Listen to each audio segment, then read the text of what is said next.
अस्सलाम वालेकुम नाज़रीन, आज मैं गिलगित में मौजूद हूँ। मेरे इर्द गिर्द पहाड़ हैं, खूबसूरत नज़ारे हैं। ये गिलगित बल्तिस्तान जन्नत नज़ीर सी वादी। यहाँ जो है इधर से आज गिलगित से हम टेक ऑफ करेंगे और आपको लेकर जाएंगे दयामीर भाषा डैम। आने वाली जंगें बिलखुसूस पाकिस्तान जैसे ममालिक में जो क्लाइमेट चेंज से हेविली अफेक्ट होंगे और 10 उन ममालिक में शामिल होंगे जो कि क्लाइमेट चेंज से सबसे ज़्यादा मुतासर होंगे।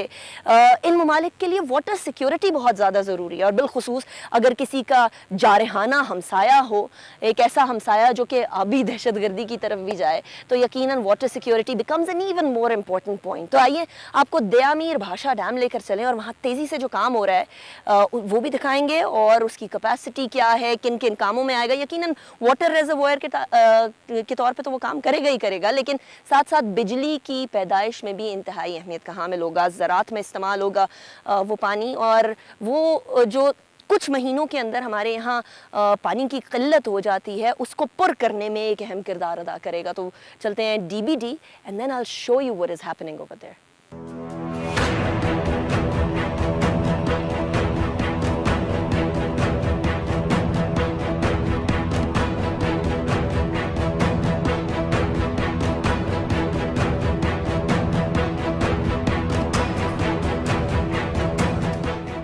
गिलगित से हेलीकॉप्टर पर यहाँ दयामीर भाषा डैम की कंस्ट्रक्शन साइट पर अब हम आए हैं।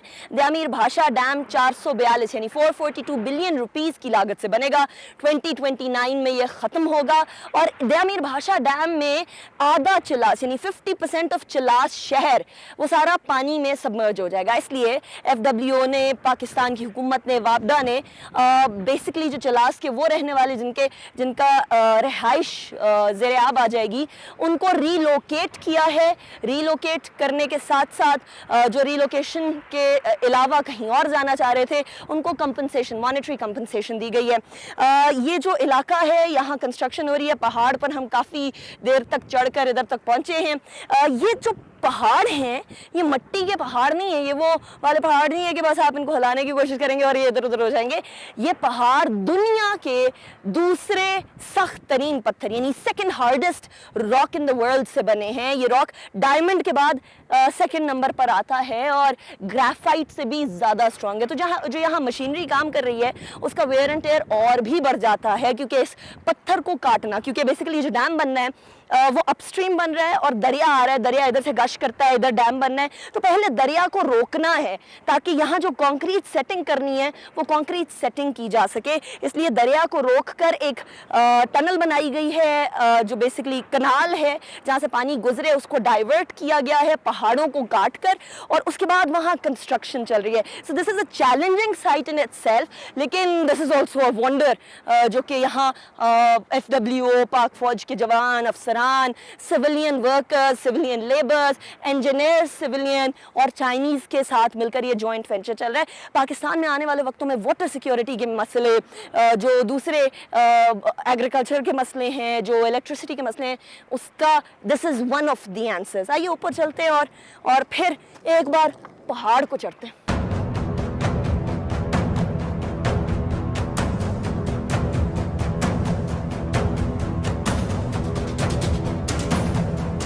नाज़रीन, ये टनल जो अब आप देख रहे हैं ये इंजीनियरिंग का शाहकार जो सख्त जान चट्टानों को चीर कर पानी की डाइवर्जन के लिए बनाया गया है, ताकि जो पानी उधर है उसको स्टॉप करके डाइवर्ट करके वहाँ कंस्ट्रक्शन की जाए डैम की।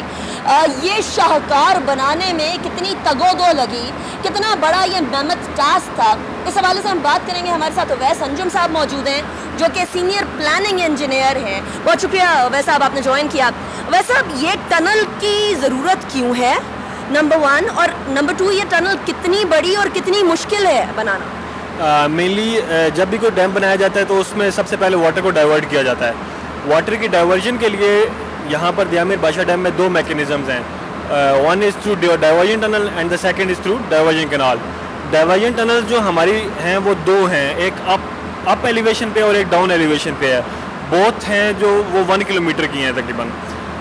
ये डाइवर्जन जब हम कोफर डैम बना लेंगे पीछे, तो कोफर डैम से वाटर को रोक दिया जाता है, अप स्ट्रीम भी बनता है और डाउन स्ट्रीम भी बनता है। तो वाटर की पॉन्डिंग होती है और वाटर की पॉन्डिंग होकर अल्टीमेटली वाटर जो डाइवर्ट होता है वो थ्रू डाइवर्जन टनल होता है। मेनली हमारा जो यहाँ पर प्लान है वो हम लोग जो ड्राई सीज़न है वहाँ पर हम डाइवर्जन टनल को यूज़ करेंगे, इससे वाटर को डाइवर्ट करेंगे। लेकिन वेट सीज़न में हमारा जो पानी है वो बहुत ज़्यादा हो जाता है, रिवर इंडस का फ्लो बहुत ज़्यादा हो जाता है, तो इस वजह से हम लोग जो वाटर का डिस्चार्ज है इन द वेट सीज़न वो थ्रू डाइवर्जन कैनाल करेंगे, जो कि मैंने आपको दिखाई है पहले। डाइवर्जन टनल 1 और 2 मेनली जो अपर एलिवेशन पर डाइवर्जन टनल 1 उससे 800 क्यूसिक डिस्चार्ज होगा और जो डाइवर्जन टनल 2 है उससे तकरीबन 2600 क्यूसिक डिस्चार्ज होगा after the water पॉन्डिंग and after the construction of upstream coffer dam. हमारा जो डाइवर्जन कैनाल है वहाँ say about 1400 and 600 cusec discharge होगा, जो कि अल्टीमेटली डिस्चार्ज होगा। उसके बाद डिवाटरिंग होगी और डैम की कंस्ट्रक्शन स्टार्ट होगी। मेनली हमारे जो डाइवर्जन टनल का जो इस वक्त प्रोग्रेस है वो हम लोग अभी ये फ़िलहाल ऑडिट टनल बना रहे हैं जो कि 81 मीटर की है, which is connecting both tunnels, that is diversion tunnel 1 and diversion tunnel 2. Like इस टनल के बाद भी 2 tunnel. Yes, mainly it is the perpendicular of diversion tunnel 1 and diversion tunnel 2. सही। This audit tunnel is perpendicular to the diversion tunnel 1. ऐसे Yes, में tunnel। exactly. So RDs पे 222 metre पे और 224 मीटर पे ये डाइवर्जन टनल 1 और diversion tunnel 2 को इंटरसेक्ट करेंगी। सही। वहाँ से टीम्स लेफ़्ट पे और राइट पे जाएंगी जो कि कंस्ट्रक्शन करेंगी। लेफ़्ट पे और राइट पे ब्लास्टिंग होगी, ये प्रोटेक्शन वर्क्स होंगे, सारी शॉर्ट किटिंग होगी, रॉक बोल्ट इंस्टॉलेशन होगी ताकि ये रॉक जो ये फेल डाउन ना हो और ये प्रोटेक्ट रहे। अच्छा, इस पत्थर को तोड़ने के हवाले से हम सुबह से यही सुन रहे हैं कि इस पत्थर को तोड़ना एक बहुत मुश्किल काम था क्योंकि ये बड़ा second hardest rock in the world है। तो इसमें मशीनरी का वियर एंड टेयर और ज़्यादा जान कितनी लगती है जो यहाँ लेबर है उसकी? एग्जैक्टली आप सही कह रही हैं, इसकी वियर एंड टियर बहुत ज़्यादा होती है। मेनली 2 किस्म के मैकेनिज्म्स होते हैं। एक एक्सेस में जहाँ पर हमें एक्सेस होती है वहाँ पर हम क्रॉलर ड्रिल मशीन लगाते हैं ड्रिलिंग के लिए, और जहाँ पर एक्सेस नहीं होती सिर्फ मैन पावर जा सकती है वहाँ पर हम रॉक ड्रिलर के ज़रिए या कंप्रेसर्स लगा के उसकी ड्रिलिंग करते हैं। मेनली जो मैकेनिज्म होता है ब्लास्टिंग का वो ये होता है भी ड्रिल करके उसके अंदर हम लोग ब्लास्टिंग मटीरियल को इंस्टॉल करते हैं और फिर कंट्रोल ब्लास्टिंग के ज़रिए उसको ब्लास्ट करते हैं।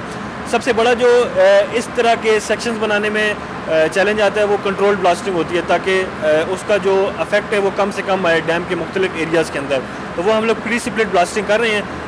उसके अलावा उसके अंदर उसके बाद मकिंग होती है मटीरियल की। मकिंग के लिए सारा निकाला जाता है मटीरियल इधर से। मकिंग निकाला जाता है सारा के सारा थ्रू डंपर्स। अब ये वाला जो डायमीटर है ये ज़्यादा है तो इसमें तो बड़े डंपर्स आ जाते हैं, लेकिन कई डायमीटर बहुत कम होते हैं, वहाँ पर स्पेशल किस्म के मिनी डंपर्स यूज़ किए जाते हैं मकिंग के लिए। वियर एंड टियर की जहाँ तक बात है तो वियर एंड टियर हमारी बहुत ज़्यादा बढ़ गई है। लाइक और प्रोजेक्ट्स पे अगर हमारी 50% आ रही है तो यहाँ पर हमारी 60% आ रही है, 70% आ रही है, बहुत ज़्यादा वियर, क्योंकि because due to hard rock, ये रॉक बहुत हार्ड है। तो इस अच्छा, ये जो टनल है और आगे जो परपेंडिकुलर है, क्या ये पूरे पहाड़ को चीरता हुआ जाता है? जी आप यहाँ से देख सकते हैं, यहाँ से पहाड़ स्टार्ट हो जाता है आपका। तो ये डाइवर्जन टनल जो हैं आपकी वो ऑडिट टनल 81 मीटर की और उसके अलावा डाइवर्जन टनल 1 किलोमीटर की, ये दोनों पहाड़ को चीरते हुए जाएंगे, ब्लास्टिंग करेंगे, मकिंग करेंगे और प्रोटेक्शन वर्क्स करेंगे। और अभी तो ये प्रिपरेटरी वर्क है, अभी डैम बनना शुरू नहीं हुआ, तो हम ये कह सकते हैं इब्तिदाई इश्क है, रोता है क्या, आगे आगे देखिए होता है क्या? बिल्कुल ऐसे ही, आप बिल्कुल सही कह रहे हैं। ये सिर्फ डाइवर्जन वर्क्स हैं। असल काम क्या होता है वो जब पानी डाइवर्ट हो जाता है, हम लोग कोफर डैम अपस्ट्रीम पे और डाउनस्ट्रीम पे कोफर डैम बना के जब पानी को डाइवर्ट कर लेंगे, मेन डैम तो तब स्टार्ट होगा डिवाटरिंग के बाद। वहाँ से जो मेन डैम की वॉल होगी वो 2023 में हम लोग स्टार्ट करेंगे। यस, जो डैम फाउंडेशन एक्सकवेशन है वो हमारी मार्च 23 में स्टार्ट होनी है, ठीक है। और उसी के पैरेलल में नवंबर 22 में हमारे कोफर डैम्स बनना स्टार्ट होंगे। और उससे पहले के चैलेंजेस क्या होंगे, डैम की प्रिपरेशन तक के चैलेंजेस जिससे आपने 2023 में स्टार्ट से पहले नंबर आजमा होना है? जी उसमें हमारे चैलेंजेस यही है, कोऑर्डिनेशन का है बीच में, क्योंकि सीक्वेंस ऑफ जो एक्टिविटीज़ होती हैं वो बहुत कॉम्प्लिकेटेड होती हैं।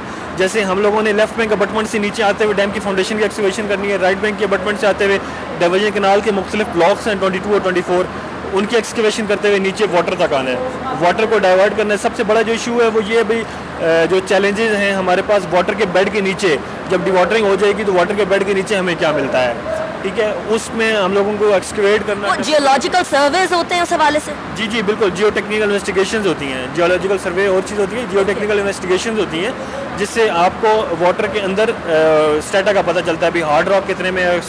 तो यहाँ क्या सिचुएशन है इसके बेड की? इस वक्त यहाँ पर मेनली हम लोग ने ऊपर जो है अभी तक की साइड इन्वेस्टिगेशन हुई है उसमें तकरीबन ऊपर 20 to 30 metre alluvial material common soil है। वो अल्टीमेटली हम लोग एक्सकेवेटर और डंपर के ज़रिए कर सकते हैं, लेकिन उसके बाद नीचे जो होती है वो कई जगहों पे वाटर सीपेज हो सकता है, तो हमारी एक्सकेवेशन बिलो वाटर भी चीज़ें हो सकती हैं, जिसके लिए स्पेशल किस्म का ब्लास्टेड मटेरियल, स्पेशल किस्म की टेक्नोलॉजी को यूज़ किया जाता है। तो ये एक हमारे लिए चैलेंजिंग होगा। राइट तो यहाँ आपने देखा ये कितना चैलेंजिंग और मेहनत टास्क है। और अभी याद रखिए कि ये जो डैम है जिसकी टेंटेटिव डेट 2028-2029 है, इसको तैयार करने से पहले की तैयारियां अभी हैं। और ये हमारे जो फौजी जवान तो हैं, ये हमारे कॉन्ट्रैक्टर्स लगे हुए हैं। यहाँ आपको चाइनीज़ भी नज़र आ रहे होंगे, वो पीछे लाल टोपी में, वो भी इस तमाम प्रोसेस का हिस्सा हैं और बड़ा कलीदी किरदार अदा कर रहे हैं। तमाम एक एक फ़र्द इधर कलीदी किरदार अदा कर रहे हैं, क्योंकि ये वो वाली जगह नहीं है कि एक लेबर चला गया तो दूसरा हायर कर लिया। यहाँ हर लेबर इस काम का एक्सपर्ट हो चुका होता है, क्योंकि यहाँ पूरे दीवार को पहाड़ को चीरना होता है और फिर दीवार बनानी होती है। और दीवार बनाने के लिए फिर यहाँ कंक्रीट स्प्रे होता है। आपको यहाँ नज़र आ रहा होगा, ये अगर मैं इसकी दीवार भी दिखाऊं तो ये पहाड़ तो चीरा जा चुका है, लेकिन ये जो है ये कंक्रीट स्प्रे किया हुआ है इन्होंने, ये कंक्रीट लगाई हुई है सारी, और उसके ऊपर फिर वायरिंग चल रही है ताकि इस वायरिंग के ज़रिए अंदर तक बिजली भी प्रोवाइड की जा सके। आगे थोड़ा चलते हैं और आपको मज़ीद दिखाते हैं कि कितना चैलेंजिंग टास्क है। अब एक सादी सी चीज़ मैं आपको दिखा रही हूँ, वो सादी सी चीज़ ये है कि यहाँ पाइप फिट किया जा रहा है। और ये पाइप फिट करना, या आप देख सकते हैं कि एक एक पाइप, जिस तरह से पहले भी बात हो रही थी कि कई जगह पर जो है वो मशीन काम कर सकती है, लेकिन कई जगह पर हमारे जो भाई, पाकिस्तानी भाई चीनी भाइयों के साथ मिलकर काम कर रहे हैं। और ये पाक चीन दोस्ती का भी एक अच्छा और बेहतरीन नमूना है।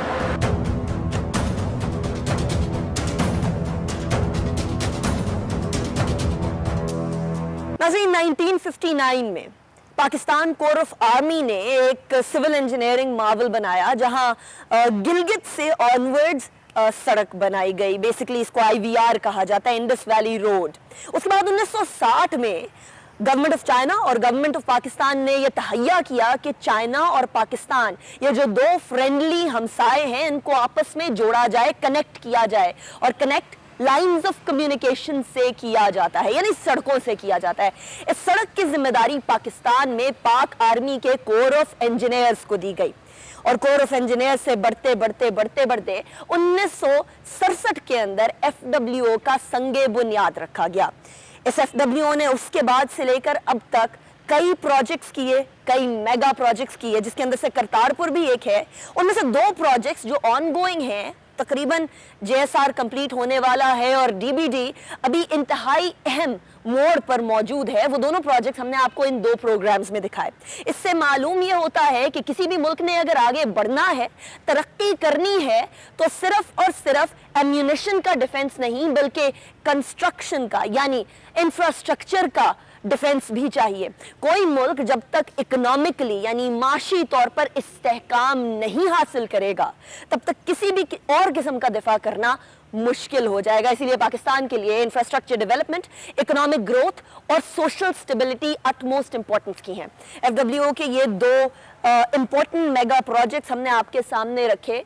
पाक फौज जहां बहुत सारे और कामों में, सैलाबों में, जलजलों में, जहां कहत साली के अंदर पाकिस्तानियों के काम आती है, वहीं ये जान लीजिए कि हमारे एक शहर को दूसरे शहर से, या एक इलाके को दूसरे इलाके से, या डैम बनाने में, या एयरपोर्ट्स बनाने में भी एक अहम किरदार है। और इस किरदार की एक प्राइस है। यह कीमत इन तमाम शोहदा की सूरत में FWO ने पेश की। तकरीबन 1500 से ज़ायद शोहदा हैं जिन्होंने ये सड़कें बनाने, ये इंफ्रास्ट्रक्चर डेवलप करने में अपनी जानें जो हैं वो जामे शहादत नोश किया। इसी तरीके से हमें ये जानना है कि पाकिस्तानी कौम जब तक यकजा होकर एक दूसरे के साथ और पाकिस्तान की तरक्की के लिए नहीं खड़ी होगी, तब तक हम जिंदा कौम बनने का सफ़र तय नहीं कर पाएंगे। इसीलिए पाकिस्तान जिंदाबाद। अनीका निसार को इजाज़त दीजिए इस दुआ के साथ कि पाकिस्तान फलता फूलता रहे। अल्लाह हाफ़िज़।